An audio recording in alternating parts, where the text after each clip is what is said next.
জাপানও এবং European union থেকে America পর্যন্ত কেউ কিন্তু আর ওই যে চায়নার যে ওই গ্রাফটাকে এভাবে আর এটাকে প্রগ্রেস করতে দিতে রাজি না। সুতরাং বাংলাদেশের এই যেভাবে আমরা ওই গার্মেন্টস ইন্ডাস্ট্রিটা পেয়ে গিয়েছিলাম, গার্মেন্টস সেক্টরটা শ্রীলঙ্কাতে গন্ডগোল হওয়ার কারণেই কিন্তু শিফট করে বাংলাদেশে গিয়েছিল। সেই অপরচুনিটি দিয়ে ইউরোপে আমরা নাম্বার 2 অ্যাপারেলস এক্সপোর্টার হিসেবে, নাম্বার 1, আর চায়না হচ্ছে নাম্বার 2, আর আমেরিকাতে হচ্ছে তারা নাম্বার 1, আমরা নাম্বার 2। আমাদের কিন্তু ব্যাকওয়ার্ড লিঙ্কেজ যেটা ওটা নাই। আপনারা গেলে হয়তো টেক্সটাইল গ্রো করবে, আপনারা গেলে অনেক কিছু হবে, তা আমরা পারছি না। আমাদের সীমাবদ্ধতা, আমাদের দুর্বলতা, আমাদের ল্যাকিংস গুলো আপনাদের সামনে তুলে ধরলাম। আমাদের এগিয়ে যাওয়ার জন্য আপনাদের সহযোগিতা তারা গুরুত্ব নাই। দেশের মধ্যে আমরা যারা আছি আমরা কেন জানি পরিবেশ আমাদেরকে এমন একটা মন মানসিকতায় আমাদেরকে গ্রাস করে ফেলেছে, সেটা আমি অনেস্ট কনফেশন না থাকলে আপনি এগিয়ে আসবেন না। সত্য কথাটা আমাকে বলতে হবে। এটা না বলে কনসিল করে করে আমরা অনেক পিছিয়ে গিয়েছি। আমার যে আপনাদের প্রতি অ্যাপিল, এখন জাপান, চায়না, তাইওয়ান এবং ইউরোপিয়ান কান্ট্রিজ গুলো আমাদের ওখানে ইনভেস্টমেন্ট নিয়ে আসতেছে, বাট এগুলো অনুকূল পরিবেশ পাচ্ছে না। অনুকূল পরিবেশ আমি একজন চাইলে হবে না। আমি চিটং চেম্বারে রিপ্রেজেন্ট করতেছি, আমি পার্লামেন্টে রিপ্রেজেন্ট করি। আমি এই চিটং চেম্বারের নেতৃত্বে আসার আগে চিটং পোর্টকে প্রাইভেটাইজ করার জন্য যখন আমেরিকা একটা প্রাইভেট পোর্ট করার জন্য প্রস্তাব দিয়েছিল, সেটি 12-13 বছর আগের কথা। এসএসএ পোর্ট আপনারা শুনেছেন, দেশ নিয়ে যাবে, দুনিয়া কোথায় এগিয়ে গেছে। এখনো তারা কনভেনশনাল ওই চিন্তার মধ্যে আছে। কর্ণফুলীর মোহনার মধ্যে যদি আমেরিকা বসে, তাহলে দেশটাকে ওখানে একটা জাহাজ ডুবিয়ে দিয়ে আমাদেরকে জিম্মি করে দেশটা নিয়ে দিবে। এরকম চিন্তা যারা করে তাদের রাজনীতিতে নেতৃত্ব দেওয়ার মতো যোগ্যতা আছে বলে আমি মনে করি না। এরকম নেতৃবৃন্দ কিন্তু আমাদের দেশকে নেতৃত্ব দিচ্ছে, যার জন্য আমি মাঝে মধ্যে বলি জাতিকে অন্তরা পথ দেখাচ্ছে ওই আমাদের ওই সেই ইয়ের সাথে সুর মিলিয়ে লেখকের সাথে। আমাদের বন্দরের ফ্যাসিলিটিস গুলো কক্ষিগত করে রাখা হয়েছিল মাঝখানে বছর 2-3 আগে। এগুলো থেকে আমরা বেরিয়ে এখন প্রাইভেট সেক্টর কার্গো হ্যান্ডলিং এর কাজটা প্রাইভেট সেক্টরের হাতে দেওয়ার পরে চিটাগং পোর্টের প্রোডাক্টিভিটি কোনো ক্ষেত্রে 300 টাইমস ইমপ্রুভ করেছে। এই পোর্টের মধ্যে বিদেশে কাউকে ইম্পোর্ট করে আনা হয় নাই, কোনো এক্সপার্ট আনা হয় নাই, কোনো ইকুইপমেন্ট এডিশনাল কিছু অ্যাড হয় নাই। শুধু কি হয়েছে, পাবলিক সেক্টরতে প্রাইভেট সেক্টরে কার্গো হ্যান্ডলিংটা দিয়ে দেওয়া হয়েছে। কাস্টম হাউস অটোমেশনের প্রজেক্টের নামে এনবিআর থেকে সরকারি কোষাগার থেকে 223 কোটি টাকা খরচ করা হয়েছিল, কিন্তু অটোমেশন প্রজেক্ট বাস্তবায়িত হয়নি। চিটাগং চেম্বার মাত্র 3.5 কোটি টাকা ব্যয় করে এই অটোমেশন প্রজেক্টকে আমরা ইনক্লুডিং ইনফ্রাস্ট্রাকচার সমস্ত কিছু দিয়ে এটাকে আমরা ইমপ্লিমেন্ট করে দিয়েছি। 3.5 কোটি টাকায় যেটা প্রাইভেট সেক্টর পারে, 223 কোটি টাকা খরচ করলে এটা হিসাব কে দিবে? দেশ স্বাধীনতার পর থেকে আজ পর্যন্ত পাবলিক সেক্টরের লক্ষ হাজার কোটি টাকা মিল কারখানাগুলো বিভিন্ন ব্যাংক থেকে অন্যান্য প্রতিষ্ঠানগুলো লস দিয়েছে। যারা লস দিয়েছে সেই সরকারি কর্মকর্তারা ওইখানে ছিল, director, chairman, finance director, this that. তো আজকে সেই ম্যানেজিং ডাইরেক্টর, তাহলে এই সরকারি কর্মকর্তাদের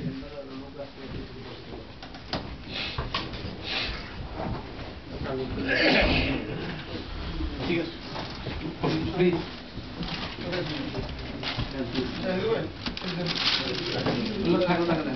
বক্তব্য প্লিজ।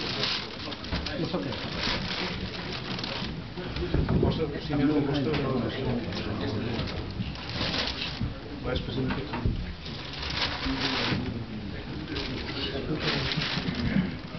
এখানে আছি নাই না আরে সাবমিশন হয়ে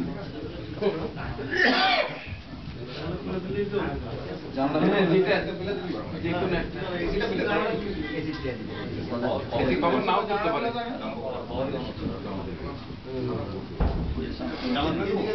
হ্যাঁ, দেশটা একটু এসি হয়ে আছে, খুলে দিলে ভালো হবে।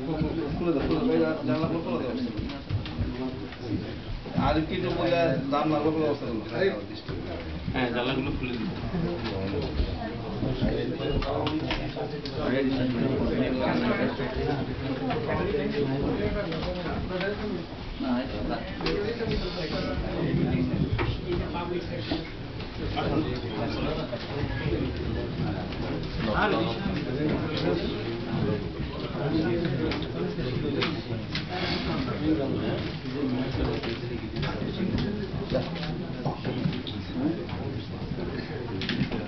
জি, সম্মানিত উপস্থিতি,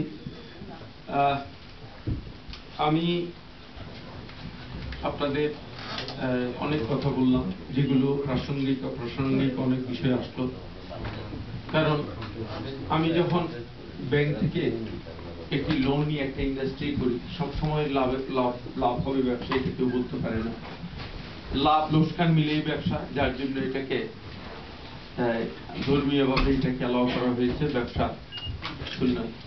কিন্তু আমরা যখন কোনো একটা ব্যবসা করতে গিয়ে, কোনো একটা ইন্ডাস্ট্রি করতে গিয়ে যখন লস দেই, তখন সেই লস দেওয়ার পরবর্তীতে ন্যাচারালি ব্যাংকের শিডিউল অনুযায়ী আমরা রিপে করতে পারি না, তখন আমাদের নাম ঋণ খেলাপিতে আসে।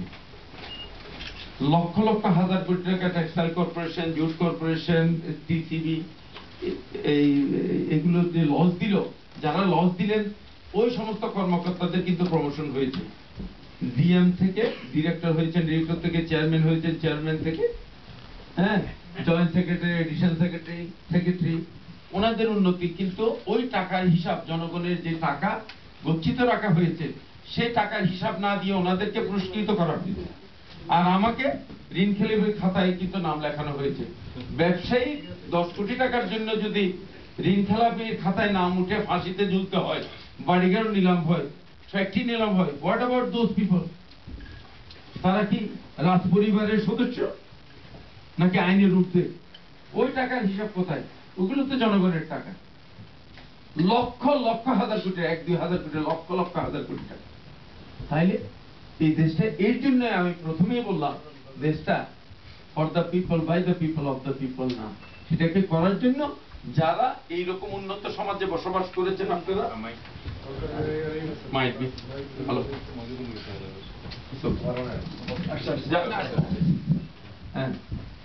এখন আপনারা যেহেতু এই সমাজে থেকে, জাপানি সোসাইটিতে থেকে, তাইওয়ানি সোসাইটিতে থেকে, ইউরোপিয়ান সোসাইটিতে থেকে, যাদের এই ধরনের মানসিকতায় পরিপূর্ণ সমাজটাকে শুধরানোর জন্য একটা কমিউনিটির দরকার, একটা গ্রুপের দরকার। সেই গ্রুপ তৈরি করার জন্য মানুষ খুঁজে পাওয়া মুশকিল, যার জন্য টোকিও মতো শহরে এসে আজকে এই সমস্ত আমাদের দুঃখগুলো আমাদের, আমি আপনাদের কাছে বর্ণনা করতেছি, বরং আপনারা আমাকে প্রশ্ন করার।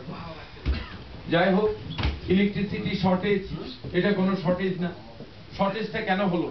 ইলেকট্রিসিটি আমাদের এভরিডে যে গ্রোয়িং নিড, যেটা, সেটার জন্য আমরা কেন আগে চিন্তা করিনি? কেন আমাদের যারা পথ দেখাচ্ছেন, আমাদের আলোর পথে নিয়ে যাচ্ছেন, উন্নয়নের জোয়ারের কথা বলতেছেন, জোয়ার কোথায় যায় কোথায় আসে তা আপনারা দেখেছেন কিনা জানি না, আমি তো দেখিনি। যে সরকারের ক্ষমতায় আসে উন্নয়নের জোয়ারের কথা বলে, জোয়ারকে ওনারা স্বপ্নে দেখেন। আর জাতিকে স্বপ্ন দেখানোর কাজটা তো এটা জারি আছে, সবসময় চলতেছে। স্বপ্ন নিজে দেখা সেটা বাস্তবায়ন করতে পারলে, মানুষকে দেখাতে পারলে, সেই স্বপ্ন নিজে দেখে। মানুষকে আর স্বপ্ন, মানুষ, বাংলাদেশের মানুষ আর স্বপ্ন দেখতে চায় না। স্বপ্ন নেতৃবৃন্দরাই দেখুক এবং সেই স্বপ্ন বাস্তবায়ন করুক, তখন মানুষ চোখে দেখবে, তখন সেটা বিশ্বাস করবে। সুতরাং সেই স্বপ্ন দেখার মতো মানুষ আপনারা, বাস্তবায়ন করার মতো ক্যাপাবিলিটি আল্লাহ পাক আপনাদের দিয়েছে। দেশে 15 কোটি মানুষ থাকলেও আপনাদের মতো 15,000 মানুষ নেই। এর জন্য আপনাদের প্রয়োজন, কারণ আপনাদের চিন্তার পরিবর্তন ঘটেছে। আপনারা সত্যকে দেখেছেন, আপনারা সত্যকে দেখেছেন, আপনারা বাস্তবতাকে দেখেছেন, আপনারা জীবনকে গড়েছেন। ওই জাতীয় মানুষ আমাদের খুবই প্রয়োজন। আপনারা এই দুর্দিনে জাতির পাশে এসে দাঁড়ান, কারণ আপনারা না আসলে বিদেশি বিনিয়োগকারীরা আসবে না। সুতরাং আমি পারবো না একজন জাপানিজ ইনভেস্টরকে কনভিন্স করে ওখানে নিয়ে যেতে, যেটা আপনার কাছে এক্সপার্টিস, যেটা আল্লাহ পাক আপনাকে দিয়েছে, সেটা সদ্ব্যবহার করে আপনারা জাপানের থেকে আপনি ব্যবসা করে যদি আরো 100 মিলিয়ন রোজগার করেন, আল্লাহ পাক চাইলে দেশে নিয়ে আপনাকে 1000 মিলিয়ন দিতে পারে। এটা তো কোনো সন্দেহ আছে? আপনাদের সাথে অনেকে ছিল, অনেক